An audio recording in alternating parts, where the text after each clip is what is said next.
Students ہمارا جو topic ہے وہ ہے fraud and the auditors responsibility. Lastly جو ہم نے ڈسکس کیا تھا وہ ہم نے آڈیٹرز لائبلٹی ڈسکس کیا تھا. Now auditors responsibility. آڈیٹر کی رسپانسبلٹی کیا ہو سکتی ہے؟ آبویسلی وہ رسپانسبلٹی یہی ہو سکتی ہے جو اس نے ایکسٹرنل آڈٹ کرنا ہے. وہ according to the rules and regulations according to Sarbanes Oxley act کرنا ہے جو کہ انرون کے بعد پبلش ہوا تھا، اور اس کے ساتھ ساتھ PCAOB رولز اینڈ اسٹینڈرڈس کے مطابق کرنا ہے. اگر وہ ان اسٹینڈرڈس کے مطابق کرے گا تو obviously majority of the chance ہے کہ اس کو پرابلم اکر نہیں ہوگی ایک ایکسٹرنل آڈیٹر کو. لیکن اگر نہیں کرے گا تو اس کو پرابلم کیا اکر ہو سکتی ہے؟ جیسے کہ میں آپ کو بتاتا ہوں. اگر ایک کمپنی، ایک فرم یا ایک انڈیویجول ایک کمپنی کا آڈٹ، ایک فرم آڈٹ کر رہی ہے ایک کمپنی کا، اور وہ کمپنی کا آڈٹ وہ کر رہی ہے کوئی 3 سال سے، تو 3 سال ہو گئے آج اس کو، آج وہ تیسرے سال کا آڈٹ کر رہی ہے. ہر سال آڈٹ کرتی ہے، تیسرا سال ہے، آج اس کا تیسرا سال آڈٹ کر رہی ہے. پتہ لگا ایک فراڈ ڈیٹیکٹ ہوا انہی ایکسٹرنل آڈیٹرز کو، لیکن وہ فراڈ ہو رہا تھا پچھلے 24 مہینوں سے، مطلب 1 سال یہ اور 1 سال پچھلا 24 مہینوں سے فراڈ ہو رہا تھا. تو ایک آڈٹ فرم کے اوپر بہت بڑا سوال اٹھ جائے گا کہ یہ اس کمپنی کا آڈٹ تو پچھلے سال بھی اسی فرم نے کیا تھا، اس سال بھی یہ کر رہا ہے، اگر اس سال ڈیٹیکٹ ہوا تو پچھلے سال کیوں نہیں ہوا؟ تو اس لیے آڈٹ کی اسٹینڈرڈائزیشن جو ہے وہ سیٹ کی جاتی ہے. آڈٹ کو رولز اینڈ ریگولیشنز کے مطابق آڈٹ کیا جاتا ہے تاکہ جو چیزیں ہیں وہ آپ کی جو ہیں ایکسپوز ہوں، سامنے آئیں. سو یہ جتنے بھی آپ کے اسٹینڈرڈ سربیئنس اینڈ گائیڈ لائنس دی گئی ہیں آڈٹ کے لیے، یہ بہت ضروری ہیں تاکہ آپ کو پرابلم فیس نہ ہو. جیسے کہ سیکنڈ پیراگراف میں دیکھیں، for example if an auditor finds a fraud that has been going on for 24 months, then it was going on during the last financial audit, and if this audit firm performed that audit, the situation could be difficult for them. So auditor کو کیا چاہیے کہ جب بھی وہ کسی کا audit کرنے جا رہا ہے وہ برین سٹارمنگ کرے کہ کس کمپنی کے لیے کون سا ایلیمنٹ رسکی ہے، کس کمپنی کے لیے کون سا ایلیمنٹ رسکی نہیں ہے. کیونکہ ہائی رسکی ایلیمنٹس جو ہیں وہ اوبیسلی اگر اکر ہوتے ہیں تو وہ مٹیریل مسٹیٹمنٹس ہوں گی. ایک مٹیریل ایلیمنٹس جو لو رسکی ہیں اگر وہ اکر ہو بھی جاتی ہیں تو کمپنی کو نقصان نہیں ہوگا. ٹھیک ہے. سو جو ہائی رسکی ایلیمنٹس ہیں ان کو ایڈریس کرنا بہت امپورٹنٹ ہے. جیسے کہ فرسٹ پیراگراف میں لکھا ہوا، auditors are required to brainstorm the specific fraud schemes, جو فراڈ اسکیمس ہو سکتی ہیں، that may be perpetrated and the level of risk for each. کس کا ہر کمپنی کے اندر ہر فراڈ اکر نہیں ہو سکتا، تو یہ آڈیٹر کا کام ہے کہ وہ دیکھے کہ کس کمپنی کے اندر کنٹرولز کہاں اسٹرانگ ہیں، کہاں ویک ہیں. تو جہاں ویک ہیں وہاں فراڈ ہونے کے چانسز زیادہ ہیں. Accordingly, the high risk that lead to material misstatement must be addressed in the audit procedures themselves. تو وہ اپنے audit procedures کے اندر ان high risky elements کو address کرے. Financial auditors must do the following. انہیں کچھ چیزیں کرنی چاہیے regarding the financial audit and the responsibility for fraud. وہ چیزیں کیا ہیں وہ ہم ڈسکس کر لیتے ہیں. انہیں ہر آرگنائزیشن کے مطابق characteristics and causes and signs of fraud دیکھنے ہیں. جیسے کہ میں اگر بات کروں ایک فیشن جو ریٹیل برانڈز ہیں، آپ کو پاکستان میں اتنے ریٹیل برانڈز ہیں کلودنگ کے، ان کے لیے سب سے بڑا ایشو کیا ہے؟ فیشن. کیونکہ آج دن فیشن چینج ہو جاتا ہے. تو جو چیزیں انہوں نے آج بنائی ہیں کلودنگ کی، ہو سکتا ہے وہ کل ان کے لیے فیشن چینج ہو جائے اور ساری کی ساری انوینٹری آبسلیٹ ہو جائے.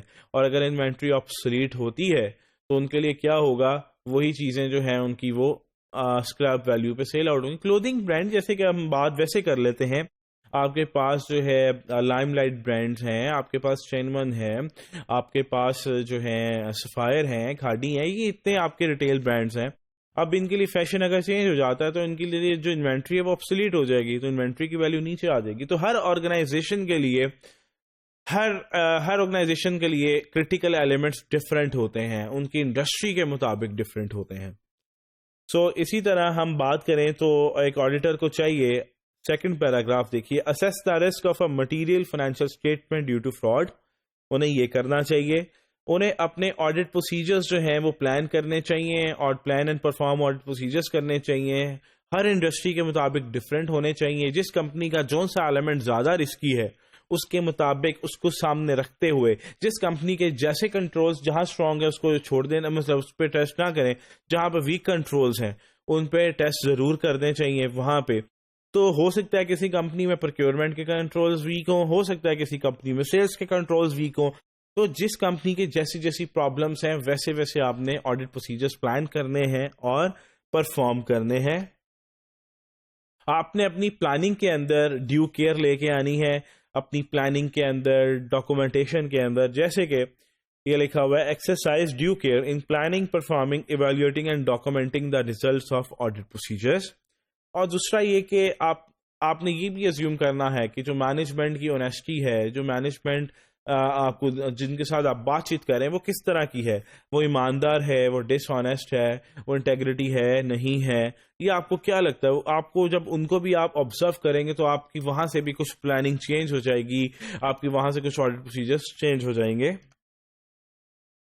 تو آپ کے پاس جو ٹیم ہے، جس طرح کی ٹیم ہے، جس کی جو ایکسپرٹیز ہیں، ویسے ویسے ایلیمنٹس، ویسے ویسے ایریاز آپ نے ان کو دینے ہیں تاکہ وہ اپنے ایکسپرٹیز کے مطابق ان کو آڈٹ کر سکیں اور پرابلمس کو ایکسپلور کر سکیں. اگر ان کے اندر ایکسپرٹیز ہی نہیں ہے تو obviously وہ آڈٹ جو ہے وہ صحیح طریقے سے نہیں دے پائیں گے. اور اپنے ٹیم کے اندر وہ پھر ٹریننگز دیں تاکہ وہ گروم ہو سکیں، تاکہ وہ ڈیولپ کر سکے اپنے آپ کو، تاکہ وہ جتنی بھی اسائنمنٹس اس کو پراپرلی اینڈ ایفیشینٹلی جو ہے وہ ڈسکس مطلب اس کو سالو کر سکیں. سیکنڈ پیراگراف دیکھیے گا، report all instances of fraud to the appropriate level of management. اگر کوئی انسٹانسز آ گئے ہیں آپ کے پاس فراڈ کے تو وہ آپ اپروپریٹ لیول آف مینجمنٹ کو بتائیں جن کو آپ کو لگتا ہے کہ آپ کو بتانا چاہیے. اور اگر جو فراڈ نکل آیا ہے، اگر آپ یا تو فائنینشل اسٹیٹمنٹس کے اندر کیونکہ آپ نے اب ڈیٹیکٹ کر لیا تو آپ کی ذمہ داری ہے اس کو اوپن کرنا، ایکسپلور کرنا، اس کو ٹھیک کرانا. تو اس کا امپیکٹ جہاں جہاں فائنینشیل اسٹیٹمنٹس کے اندر آ رہا ہے وہاں اس کا امپیکٹ دیں، رپورٹس کو ماڈیفائی کرائیں اور پھر جا کے رپورٹ دیں. اور اگر وہ اس امپیکٹ کو اس فراڈ کے امپیکٹ کو فائنینشیل اسٹیٹمنٹس کے اندر انکارپوریٹ نہیں کر رہے ہیں تو پھر آپ کو اپنی رپورٹ ایڈورس دینی پڑے گی. اور اس فراڈ کو آڈٹ کمیٹی میں بھی بتائیں، آڈٹ کمیٹی کو بتانا بہت ضروری ہوتا ہے.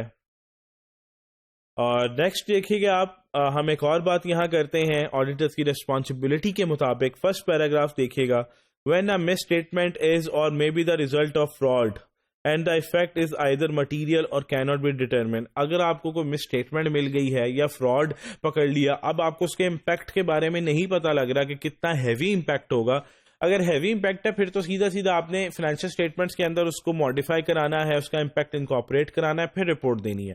لیکن اگر وہ نہیں کر رہے تو پھر ایڈورس رپورٹ دینی ہے، کیونکہ ایکسٹرنل آڈیٹرز ہیں، فراڈ پکڑنا ان کی ذمہ داری نہیں ہے. لیکن اگر سامنے آگے ڈیٹیکٹ کر لیا تو پھر ان کی ذمہ داری بن جاتی ہے. اگر انہوں نے کچھ مس اسٹیٹمنٹ فراڈ پکڑ لیا ہے، ان کو یہ نہیں پتا اس کا امپیکٹ مٹیریل ہے نہیں ہے، تو کیا ان کو کرنا چاہیے؟ انہیں ایڈیشنل ایویڈنس لینے چاہیے، ایڈیشنل ڈسکشنز کرنی چاہیے، وکیل سے انہیں مطلب مشورہ کرنا چاہیے، اور پھر انہیں کیا کرنا چاہیے، اور پھر جا کے اس کو دیکھنا چاہیے کہ اس کے ساتھ کیا جو ہے وہ امپیکٹ اس کا لانا چاہیے. اب نیکسٹ ریکارڈ دیکھ لیں، discuss the matter and the approach of further investigation with an appropriate level of management that is at least one level above.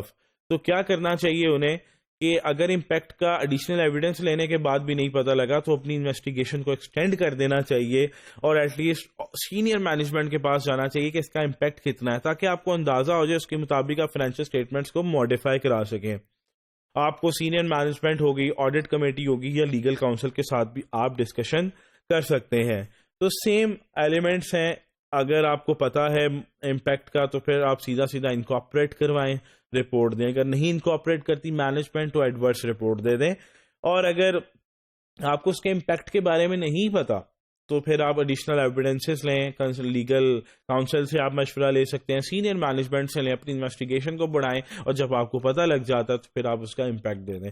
تو یہ آڈیٹرز کی رسپانسبلٹی ہے. اگر وہ فراڈ کو ڈیٹیکٹ کر لیتے ہیں ڈیورنگ دا فائنینشیل آڈٹ تو پھر یہ سارا سسٹم انہوں نے کرنا ہے، کیونکہ اب یہ ان کے لیے ذمہ داری بن جاتی ہے. تو یہ تھا ہمارا fraud and the auditors responsibility کا ٹاپک.